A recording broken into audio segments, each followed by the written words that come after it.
नमस्कार, आप देख रहे हैं डीडी न्यूज। मैं हूं आंचल गुलाटी गुंबर। आगे बढ़ने से पहले एक नजर सुर्खियों की तरफ। उत्तराखंड स्थापना दिवस पर प्रधानमंत्री ने दी बधाई। रजत जयंती वर्ष के शुभारंभ पर विकसित भारत के लिए विकसित उत्तराखंड का दिया मंत्र।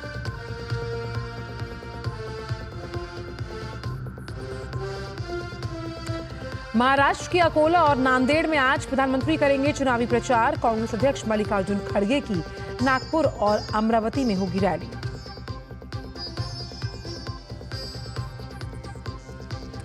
झारखंड में चुनावी समर में बीजेपी अध्यक्ष समेत आज उतरेंगी केंद्रीय मंत्रियों की फौज। राहुल गांधी भी कांग्रेस के पक्ष में संभालेंगे मोर्चा।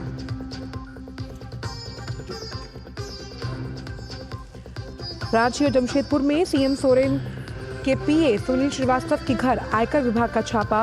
हवाला का पैसा चुनाव में इस्तेमाल करने का आरोप।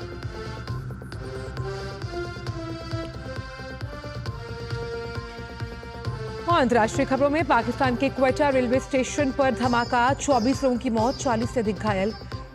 बलूच लिबरेशन आर्मी ने ली जिम्मेदारी।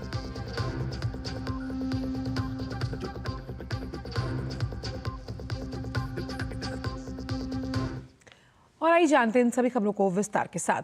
देवभूमि कहलाने वाले उत्तराखंड की स्थापना के आज 24 वर्ष पूरे हुए हैं और अब ये 25वें वर्ष में प्रवेश कर रहा है। प्रधानमंत्री ने इस अवसर पर उत्तराखंड वासियों को बधाई दी और कहा कि उत्तराखंड अपने उज्जवल भविष्य के लिए अगले 25 वर्ष की यात्रा शुरू कर चुका है। विकसित भारत के लिए विकसित उत्तराखंड का संकल्प देश इसी कालखंड में पूरा होते हुए देखेगा।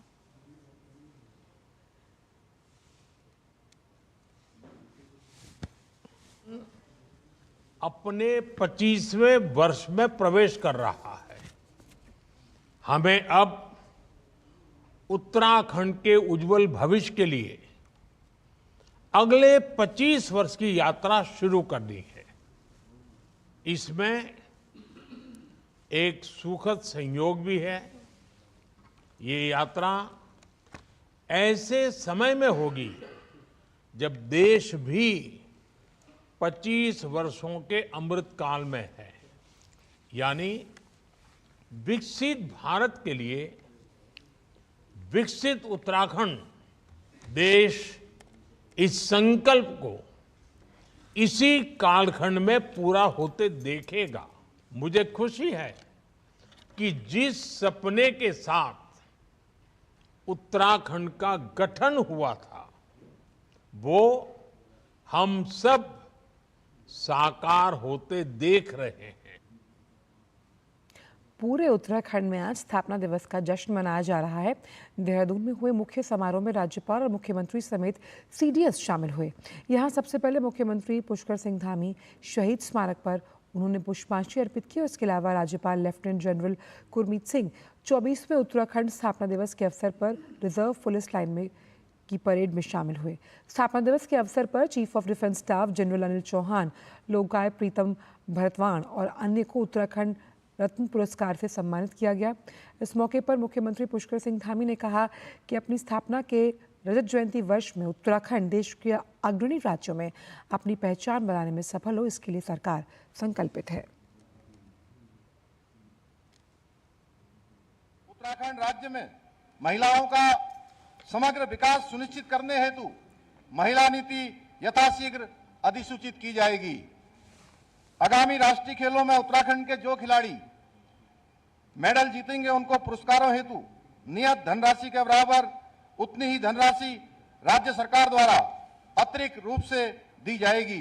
50 एवं उससे अधिक जनसंख्या वाले सभी गांवों को एक नियोजन के तहत 2030 तक सड़क मार्ग से जोड़ा जाएगा। राज्य में युवाओं के सर्वांगीण विकास के लिए एक विशिष्ट युवा नीति बनाई जाएगी। झारखंड के मुख्यमंत्री हेमंत सोरेन के निजी सचिव सुनील श्रीवास्तव और उनसे संबंधित लोगों के कई ठिकानों पर आज सुबह इनकम टैक्स की टीमों ने छापेमारी शुरू की। सूत्रों के मुताबिक चुनाव में अवैध कैश फ्लो और हवाला के जरिए राशि इधर से उधर किए जाने की सूचना पर यह कार्रवाई की जा रही है।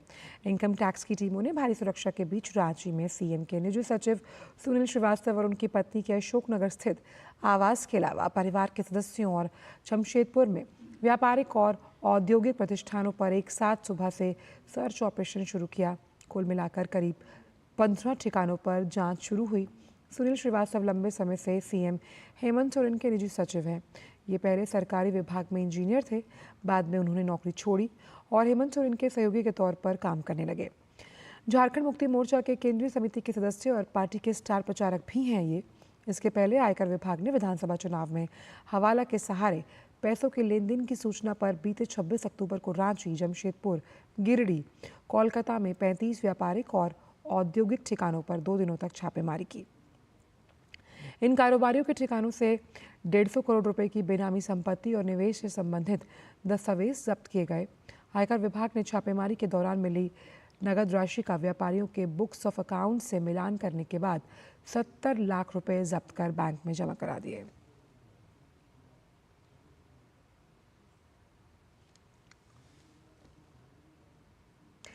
बड़ी खबर आ रही है पड़ोसी देश पाकिस्तान से, जहां के क्वेटा रेलवे स्टेशन पर आज सुबह एक जबरदस्त बम धमाका हुआ।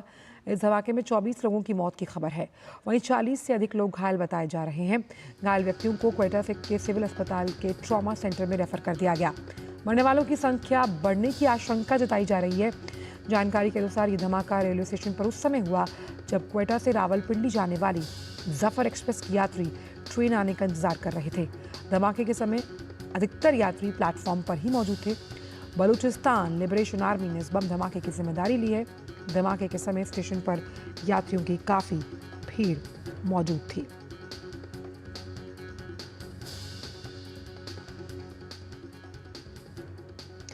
और इस पर ज़्यादा जानकारी के साथ मलिक अख्तर हमारे संवाददाता जुड़ गए। मलिक, पाकिस्तान के क्वेटा रेलवे स्टेशन पर जिस तरह से जोरदार धमाका हुआ है, कई लोग घायल और कई लोग काल के गाल में समा गए। आखिरकार क्या वजह सामने आ रही है और अभी किस तरह से वहाँ की सरकार इस हमले से निपटने के लिए कर रही है तैयारी? देखिए, जैसे आपने बताया, ये घटना आज सुबह स्थानीय समय के अनुसार 9 बजे की है। क्वेटा रेलवे स्टेशन के प्लेटफॉर्म पे ये धमाका हुआ और ये एक सुसाइड ब्लास्ट था जिसमें एक हमलावर ने अपने आप को धमाके से उड़ा लिया।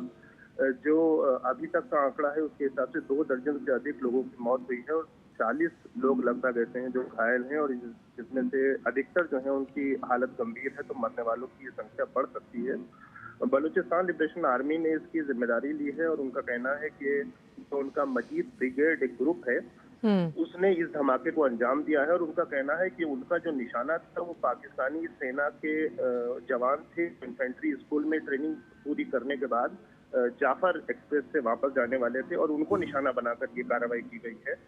तो जिस वक्त ये धमाका हुआ उस वक्त की सीसीटीवी फुटेज भी अभी सोशल मीडिया पर वायरल है और स्थानीय मीडिया उसको दिखा रहा है, जिसमें देखा जा सकता है कि स्टेशन प्लेटफॉर्म पे उस वक्त काफी भीड़ थी और धमाके इतना भीषण धमाका था कि जो प्लेटफॉर्म की छत है वो उड़ गई और आसपास जबरदस्त अफरा तफरी मच गई। फौरन रेस्क्यू और राहत बचाव ऑपरेशन शुरू किया गया और उसके बाद जितने भी घायल हैं उनको ट्रॉमा सेंटर भेज दिया गया है। बलूचिस्तान लिबरेशन आर्मी ने कहा है कि वो इस बारे में मीडिया को एक डिटेल्ड स्टेटमेंट बाद में जारी करेंगे जिसमें बताएंगे कि इसके पीछे उनका क्या लक्ष्य था और उसको कैसे अंजाम दिया गया। मलिक, क्योंकि एक फिदायीन हमला इससे बताया जा रहा है, जिस तरह से वहाँ पर क्वेटा रेलवे स्टेशन पर जो धमाका हुआ है, आखिरकार जिस तरह से जिम्मेदारी ली गई है बलूच लिबरेशन आर्मी द्वारा, कहीं ना कहीं ये बताता है कि बलूचिस्तान और पाकिस्तान के बीच अभी भी जो रिश्ते हैं वो ठीक नहीं है और इसका असर आम जनता को भुगतना पड़ता है। देखिए, बलूचिस्तान के अंदर जो लोग हैं उनको पाकिस्तान से 2 शिकायतें हैं, 2 अत्याचार हैं जो वहाँ के लोगों पर पाकिस्तान लगातार कर रहा है। पहला, वहाँ के संसाधनों की बेहिसाब अंधाधुंध लूट हो रही है और उस लूट में उनका कहना है कि चीन और पाकिस्तान मिलकर एसडी पैक जैसे जो प्रोजेक्ट हैं उसके तहत वहाँ के संसाधनों की लूट कर रहे हैं। और सबसे ज्यादा संसाधन होने के बावजूद, प्राकृतिक संसाधन बलूचिस्तान में सबसे ज्यादा है, लेकिन वहाँ की जनता सबसे ज्यादा बदहाल है। एक शिकायत ये है। दूसरी शिकायत ये है कि जब वो अपने अधिकारों के लिए आवाज उठाते हैं तो पाकिस्तानी सेना उनका जो अत्याचार और दमन है उनके खिलाफ, वो इतना भीषण है कि जिसकी कल्पना नहीं की जा सकती। हजारों बलूच जो हैं वो लापता हैं और उनके घर वाले रोजाना धरने देते हैं, हफ्तों हफ्तों उनको बैठना पड़ता है, लेकिन उनकी कोई कहीं सुनवाई नहीं होती। सरकार चूंकि सेना के सामने बोल नहीं पाती है, इसलिए वो भी कुछ कहने की स्थिति में नहीं होती। और सेना का जो मन करता है, जिस हिसाब से वो दमन करना चाहती है, वैसे दमन किया जा रहा है। मलिक, क्योंकि एक फिदाइन हमला है तो ये साफ तौर पर जो एक हम उसकी नई विंग की बात कर रहे हैं इस लिबरेशन आर्मी की, कहीं ना कहीं इस तरह से जो तमाम आतंकवादी गुट हैं उनकी इस तरह की विंग्स का स्लीपर सेल में चले जाना अपने आप में वहाँ की आम जनता के लिए बहुत मुश्किलात के हालात पैदा करता है। और तस्वीरें हम देख रहे हैं कितनी भयावह है, किस तरह से जो अगर हम कहें चिकित्सा से जुड़ी हुई मदद है वो सुनिश्चित कराई जा रही है घायलों के लिए। घायलों को ट्रॉमा सेंटर भेजा गया है, लेकिन वो धमाका इतना भीषण है कि अधिकतर जो घायल हैं उनकी हालत गंभीर है। और ये जो अगर आप बलूचिस्तान हिंसा का जो पूरा परिदृश्य है उसको देखें तो अभी पिछले दिनों एक रिपोर्ट सामने आई थी जिसमें बताया गया था कि इन 3 महीनों में, पिछले 3 महीनों के अंदर बलूचिस्तान में हिंसा की जो घटनाएं हैं उनमें 90% की वृद्धि हुई है। और इस 772 लोग मारे गए हैं सिर्फ 3 महीने के अंदर। और इतने बड़े पैमाने पर जो हिंसा बढ़ी है उसके पीछे वही हताशा है और वही जो पाकिस्तानी सेना के अत्याचार और दमन है, और जो खास तौर पर जो वहाँ के संसाधनों की लूट हो रही है, जिसमें चीन और पाकिस्तान मिलकर वहाँ पर बड़े बड़े प्रोजेक्ट चला रहे हैं। और स्थानीय जनता के असंतोष के बावजूद ये अंधाधुंध जारी है। इसी वजह से हमने देखा है कि चीनी जो नागरिक हैं उनको निशाना बनाने की घटनाएं भी हाल ही के दिनों में बढ़ी हैं। अच्छा मलिक, अभी अक्टूबर के शुरुआती दिनों में ही खैबर पख्तूनख्वा में भी इस तरह का धमाका सामने आया था, विस्फोट हुआ था। तब भी पाकिस्तान के मंत्री ने साफ तौर पर ये कहा था कि हम इस तरह के आत्मघाती हमलों को हटाने के लिए एक सर्च ऑपरेशन के साथ साथ एक बड़ा अभियान चलाएंगे, लेकिन वो सारी बातें हवाई होती हुई नजर आ रही हैं। देखिए, केपीके के अंदर जो हिंसा की वारदातें बढ़ी हैं उसके पीछे वहाँ पर जो तहरीक तालिबान पाकिस्तान है उसको हम देख रहे हैं कि वो दोबारा से पुनर्गठित हुआ है और वहाँ पर वो उसने अपनी जो सरगर्मियां हैं उनको बढ़ा दिया है। और टीटीपी के सामने पाकिस्तानी सेना की जो स्ट्रेटजी है वो ज्यादा कारगर साबित नहीं हो पा रही है। दूसरे ये कि अफगानिस्तान में 5 अगस्त को 2-3 साल पहले जिस तरह से अफगानिस्तान में हमने देखा कि तालिबान की वापसी हुई और अफगानिस्तान की जेलों में जो तहरीक तालिबान पाकिस्तान के लोग थे उनको तालिबान ने आने के बाद छोड़ दिया, वो वापस उन इलाकों में वापस आ गए हैं और दोबारा से वो अपने इलाकों में एक्टिव हुए हैं। इसकी वजह से भी केपीके में हम देख रहे हैं कि हिंसा की और हमलों की जो घटनाएं हैं वो बढ़ रही हैं और उनका कहना है कि हम अपने जो हमारे लक्ष्य हैं उसको आगे बढ़ाते हुए अपने ऑपरेशन को और तेज करेंगे और सेना पर और जो दूसरे उनके लक्ष्य हैं उनको और तेजी से निशाना बनाएंगे। बहुत बहुत शुक्रिया मलिक, इन तमाम जानकारी को हमसे साझा करने के लिए। तो पाकिस्तान के क्वेटा का जो रेलवे स्टेशन है वहाँ बम धमाका हुआ है, कई घायल हैं और कईयों को अपनी जान से हाथ धोना पड़ा और बलूच लिबरेशन आर्मी ने इस पूरे घटना की जिम्मेदारी ली है। बाकी छोटे से ब्रेक का है, आप देखते रहिए DD न्यूज़। खुद को पैम्पर करिए MDH बादाम रोगन के साथ, जो आपको संवारे, निखारे और नरिश करे। चमके चमके हाँ, दमके दमके त्वचा में समाए, हाइड्रेट करे, हर उम्र की त्वचा का पोषण करे। You deserve the purity. MDH बादाम रोगन, नेचुरल, टेंडर, प्योर। चमके चमके जब धरती चीर कर निकलता है लोहे का पत्थर और मिलता है मोंगिया के जोश से, फिर तपता है, पिघलता है और बनता है फौलाद। अब होता है सरिया सारी खूबियों के साथ। मोंगिया स्टील, मजबूत देश का मजबूत सरिया। डॉक्टर दादू, हाँ? ये प्रीमियम क्या होता है? बेटा प्रीमियम मतलब समझ लो पेट्रोल। जब तक कार में पेट्रोल है तब तक कार चलेगी, पेट्रोल खत्म कार स्टॉप। पर पापा, इस बार पेट्रोल खत्म होने पर भी कार चलती रहेगी। वो कैसे? LIC के जीवन लाभ में प्रीमियम पेमेंट हो जाए स्टॉप, पर पॉलिसी के फायदे चलते रहते हैं। मतलब अब लाइफ की गाड़ी चलेगी नॉन स्टॉप। LIC हर पल आपके साथ। अब आया असली स्वाद। अब आया स्वाद। जब स्वाद के पड़े हो लाले तो MDH का चंकी चाट मसाला डालें। MDH का चंकी चाट मसाला। MDH। ब्रेक के बाद सभी का स्वागत। बढ़ते हैं आगे, बात करते हैं हिमाचल प्रदेश के, जहां मुख्यमंत्री सुखविंदर सिंह सुक्खू समोसा विवाद में फंसते हुए नजर आ रहे हैं और अब इस पर राजनीति भी गर्मा रही है। आज भारतीय जनता युवा मोर्चा शिमला में समोसा मार्च निकाल रही है। दरअसल मुख्यमंत्री सुक्खू के लिए बनाए गए समोसे और केक उनके सुरक्षा कर्मचारियों को परोस दिए गए। इसके बाद से विवाद खड़ा हुआ और मामला CID तक पहुंच गया। विपक्ष में बैठी बीजेपी को ये कहने का मौका मिला कि सुक्खू सरकार को राज्य के विकास की चिंता नहीं है, बल्कि एकमात्र चिंता मुख्यमंत्री की सिर्फ समोसे से है। हिमाचल प्रदेश इन दिनों में चर्चा में इसलिए है कि उनकी सरकार ऐसे कुछ फैसले ले रही है जिनके कारण पूरे देश भर में जगनसाई हो रही है। समोसे पुलिस विभाग के कुछ कर्मचारियों ने, कुछ अधिकारियों ने खाए और उस पर इतना बवाल खड़ा हो गया। और मैं सिर्फ इतनी बात कहना चाह रहा हूं कि जब समोसे पर जांच होती तो सरकार की प्राथमिकता का मालूम पड़ता है कि उसकी प्राथमिकता है क्या। वर्तमान कांग्रेस की सरकार हिमाचल प्रदेश में बिना सोचे समझे फैसले कर रही है और उसका ये परिणाम है। टॉयलेट टैक्स एक बहुत बड़ा उदाहरण है जिसको बाद में वापस लेने की दिशा में कदम बढ़ाना पड़ा। प्रधानमंत्री नरेंद्र मोदी ने दिग्गज उद्योगपति रतन टाटा के निधन के करीब 1 महीने के बाद एक आर्टिकल लिखा। एक राष्ट्रीय दैनिक में छपे अपने आलेख में प्रधानमंत्री ने कहा कि रतन टाटा को इस भौतिक संसार से अलविदा कहे हुए 1 महीना बीत चुका है, लेकिन उनकी अनुपस्थिति न केवल भारत में बल्कि विश्व भर में समाज के हर वर्ग को महसूस हो रही है। प्रधानमंत्री ने कहा कि रतन टाटा उन लोगों की स्मृतियों में जीवित रहेंगे जिनके लिए उन्होंने काम किया और सपने बुने। प्रधानमंत्री ने कहा कि जाने माने उद्योगपति, उभरते हुए उद्यमी और परिश्रमी व्यवसायी उनके जाने का शोक मना रहे हैं। उन्होंने कहा कि रतन टाटा युवाओं के लिए प्रेरणा थे और वो इस बात के प्रतीक थे कि सपनों को साकार किया जा सकता है और करुणा और मानवता के साथ सफलता प्राप्त की जा सकती है। अपने लेख में प्रधानमंत्री ने इस बात पर प्रकाश डाला कि रतन टाटा राष्ट्र के स्टार्टअप इकोसिस्टम की अगुवाई करने के लिए प्रसिद्ध हो गए थे। उन्होंने कहा कि वो युवा उद्यमियों और आशाओं और आकांक्षाओं को समझते थे और देश के भविष्य को आकार देने में उनकी क्षमता को पहचानते भी। प्रधानमंत्री ने लिखा कि रतन टाटा की राष्ट्रभक्ति संकट के समय सर्वाधिक उजागर हुई।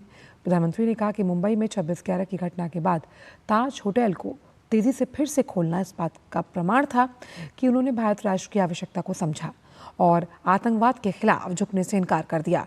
प्रधानमंत्री ने उन दिनों को याद किया जब उन्होंने गुजरात में रतन टाटा के साथ मिलकर काम किया था, जहां उद्योगपति ने भारी निवेश किया।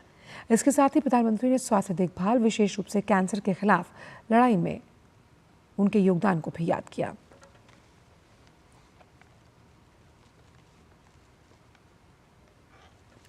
छठ पूजा मनाकर लोग वापस अपने अपने शहर को लौट रहे हैं और ऐसे में रेलवे ने विशेष इंतजाम किए हैं। आज 25 से अधिक ट्रेनें विशेष रूप से चलाई जा रही हैं।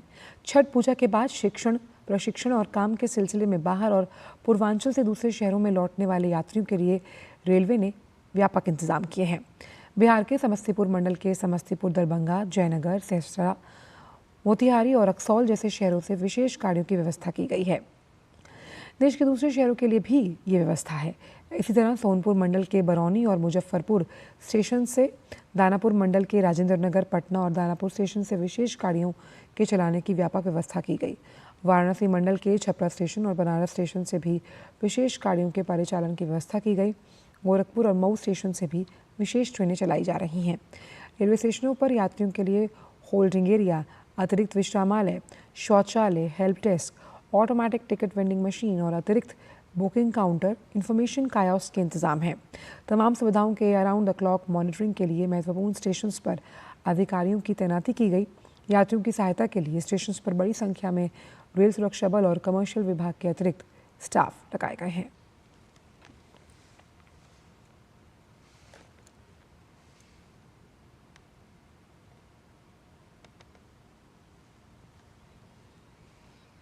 महाराष्ट्र का रण जीतने के लिए बीजेपी अपना पूरा दमखम लगा रही है, वहीं कांग्रेस भी पीछे नहीं। कांग्रेस के राष्ट्रीय अध्यक्ष मल्लिकार्जुन खड़गे आज महाराष्ट्र में ताबड़तोड़ रैलियां करने वाले हैं। खड़गे आज अमरावती और नागपुर में चुनावी जनसभा को संबोधित करेंगे और प्रत्याशियों के समर्थन में वोट की अपील भी। इससे पहले कांग्रेस अध्यक्ष नागपुर में एक प्रेस कॉन्फ्रेंस भी करेंगे।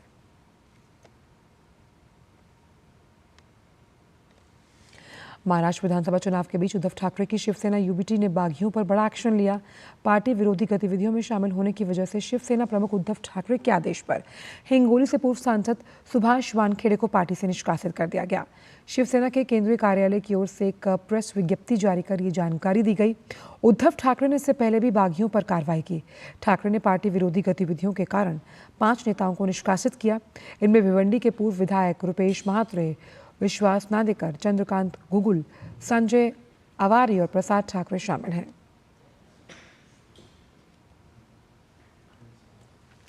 झारखंड विधानसभा के पहले चरण के चुनाव में कुछ ही दिन शेष हैं।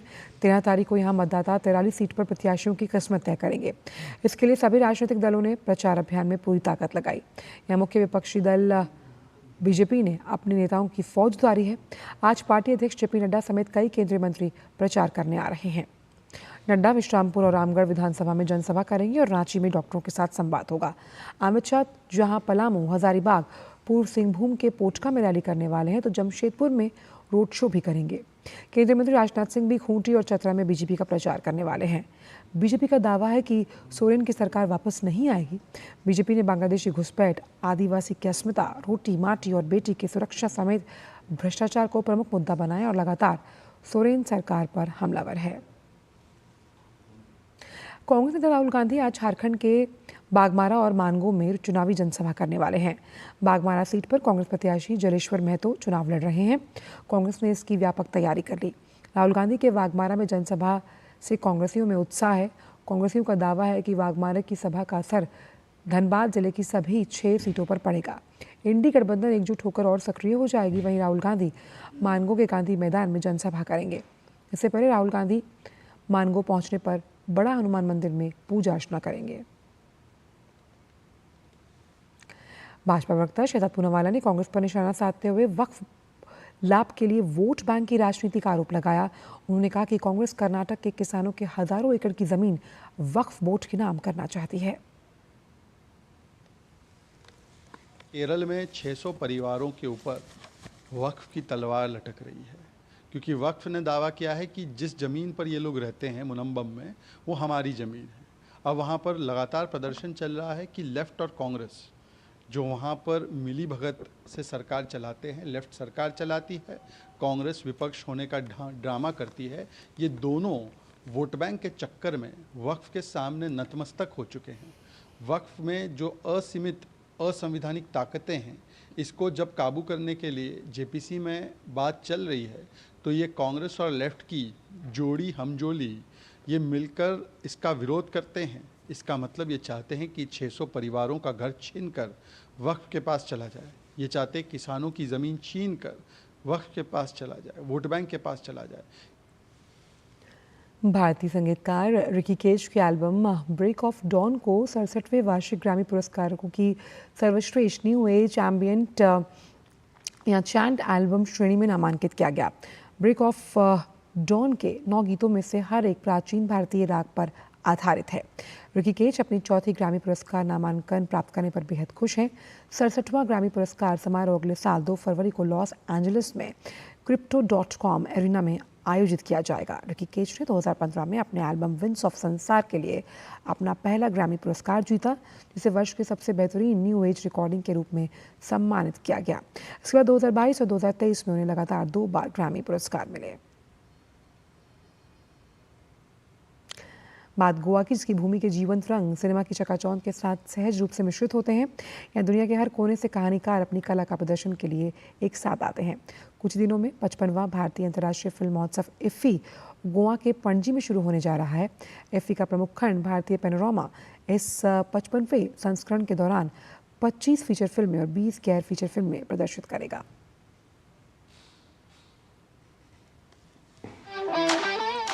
पचपनवें भारतीय अंतर्राष्ट्रीय फिल्म महोत्सव का आयोजन होने जा रहा है पणजी गोवा में 20 से लेकर 28 नवंबर 2024 तक।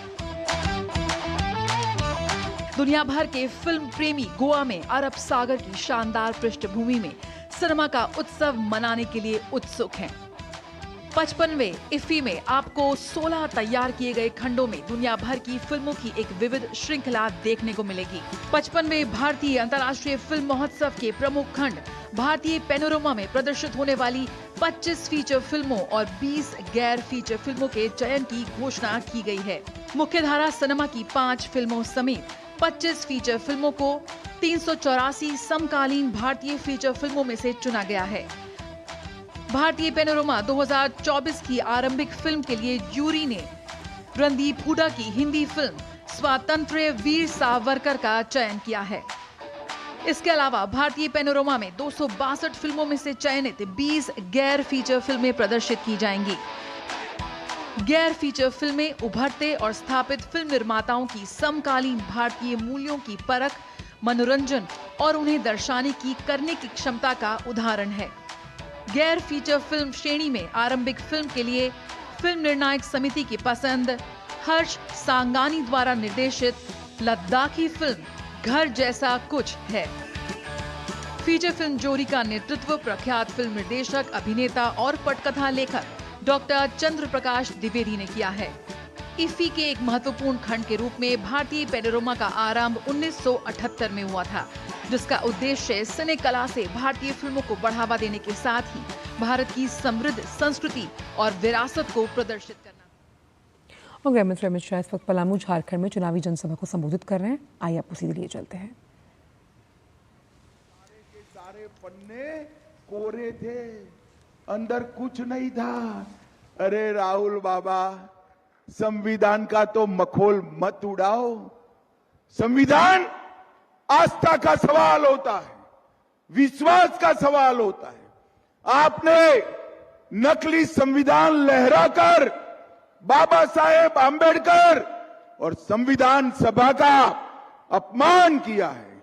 ये कांग्रेस पार्टी संविधान को मजाक बनाकर रख दी है और नरेंद्र मोदी जी ने 26 नवंबर को संविधान दिन मनाने का निर्णय किया है, जो बाबा साहेब आंबेडकर को एक प्रकार से श्रद्धांजलि है।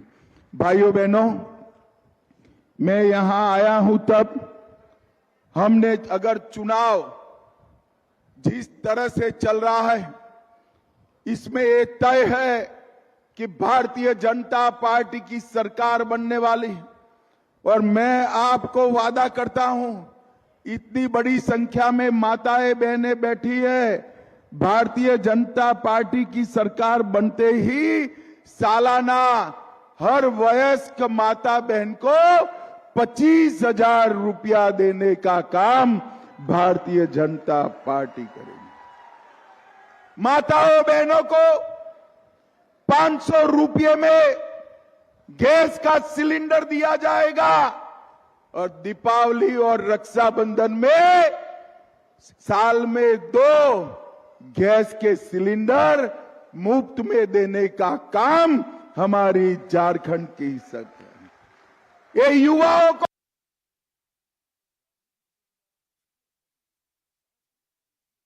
में चुनावी जनसभा को संबोधित कर रहे थे, जहां पर उन्होंने विपक्ष को आड़े हाथों लिया और साफ तौर पर कहा कि किस तरह से संविधान का मखौल उड़ाने से कुछ नहीं होता, बल्कि विकास की बयार बहाने से देश एक समर्पित राष्ट्र की ओर आगे बढ़ता है। फिलहाल समाचारों में इतना ही। दीजिए इजाजत। नमस्कार।